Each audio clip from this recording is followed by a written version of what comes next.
El acceso financiero es realmente el primer paso. Tener esa cuenta digital es realmente el primer paso. Porque el verdadero empoderamiento proviene del uso de herramientas financieras para navegar las complejidades de toda la vida. Y a pesar de nuestro progreso, demasiados colombianos aún enfrentan barreras para ahorrar, pedir prestado y asegurarse contra lo inesperado. Aquí es donde entra en juego la magia de la fintech. Ustedes, los innovadores en esta sala, son los arquitectos de la próxima ola de soluciones financieras. Su trabajo apoya a las pequeñas empresas, conecta comunidades rurales con los mercados globales y promueve la resiliencia climática.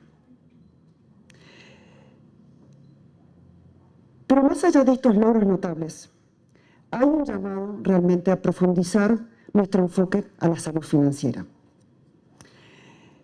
¿Por qué? Porque no es un tema de solamente vender un producto de crédito o tener más usuarios en un sistema digital.